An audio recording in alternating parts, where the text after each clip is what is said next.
రేవంత్ పాలనపై 72% మంది హ్యాపీ. ఏంటట? రేవంత్ పాలనపై 72% మంది హ్యాపీ. అగ్ని న్యూస్ సర్వేలో వెల్లడి. స్కీమ్లు రుణమాఫీ అమలుపై జనం సంతృప్తి. మిగతా గ్యారెంటీలు అమలు చేస్తారని చెప్పి నమ్మకమట. ఏ అగ్ని న్యూస్ నాయనా? 72% సంతోషంగా ఉన్నారు తెలంగాణ ప్రజలు. ఇప్పుడు ఒకసారి ఎన్నికలొస్తే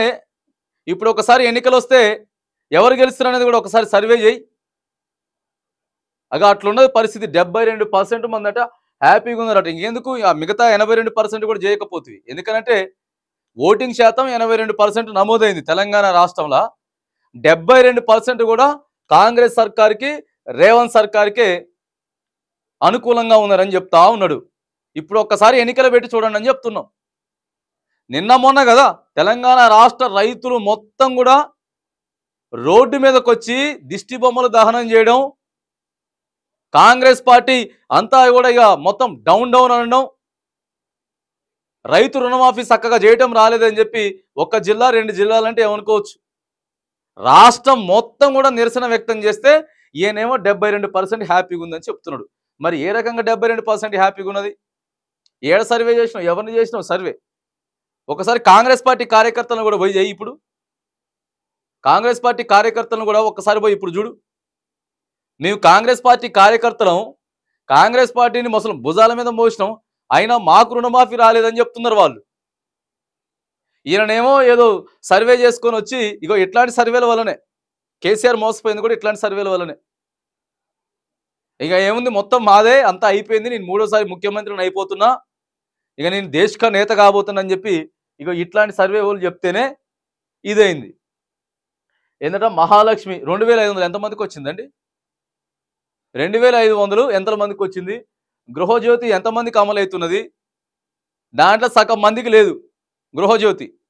200 యూనిట్ల ఫ్రీ కరెంటు మీద ఎన్నో ఉన్నాయి. ఈ గఫ్ఫా ముచ్చట్ల వల్లనే పోతుంది. ఇంకేం రాసుకొచ్చిండు? రుణమాఫీ అట. రుణమాఫీ మీదనే కదా ఇప్పుడు పంచాయతీ. 31,000 కోట్లు పెడితే ప్రభుత్వం కేవలం 17,000 కోట్లే ఖర్చు పెట్టిండ్రు. మిగతా 13,000 కోట్లు ఎవరు తిన్నారు? 45 లక్షల మందికి రుణమాఫీ కావాల్సి ఉంటే కేవలం 22 లక్షల మందికి అయింది.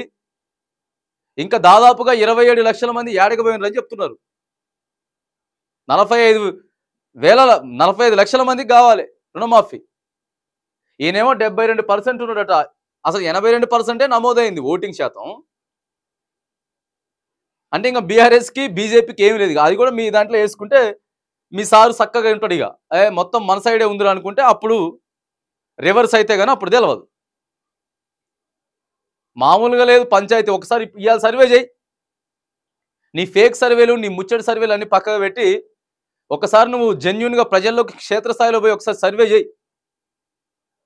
ఇప్పటికిప్పుడు ఎన్నికలు వస్తే మీరు ఎవరికి ఓటేస్తారని ఒకసారి అడుగు. రేవంత్ రెడ్డి పాలనపై మీకు నమ్మకం ఉందా లేదని ఇప్పుడు అడుగు. ఇగో ఇట్లాంటి వాళ్ళు చేయబట్టే ప్రభుత్వాలు, నాయకులు అంతా కూడా పడిపోయేది. గీ నమ్మకండి, గీ గప్ప ముచ్చట నమ్మకండి. 72% మందట హ్యాపీగా ఉన్నారట. ఎట్లా రాసుకోవచ్చు? ఎట్లా రాయాలనిపించింది? ఎంతమందికి ఇచ్చినావు 2500 రాయడానికి? మహాలక్ష్మి అని చెప్పి ముందే పెట్టినావు కదా. ఎంతమందికి వస్తుంది 200 యూనిట్ ఫ్రీ కరెంటు? ఎన్ని వందల వేల అర్జీలు ఉన్నాయి మండలాలల్లా, జిల్లాలల్లా. లాస్ట్కి ప్రగతి భవన్ దగ్గర ఈ ప్రజాపాలన పెట్టిరు కదా, అక్కడ అర్హత ఉన్నా మాకు రావట్లేదని. రుణమాఫీ మీద ఎన్ని కంప్లైంట్లు వస్తూ ఉన్నాయి జిల్లా వ్యాప్తంగా, ప్రతి జిల్లా వ్యాప్తంగా. ఎట్లా 70% హ్యాపీ అవుతుందో, ఎట్లా మీరు రాసుకొని వస్తుండ్రో మరి మీకు మీ విజ్ఞతకే వదిలేయాలి. ఈ ముచ్చట్లు బంద్ చేసుకుంటేనే ఏమైనా చేస్తారు. కానీ మీరు ఇదే నెత్తికెక్కి కూర్చుంటే మీ కర్మ అది. ఇక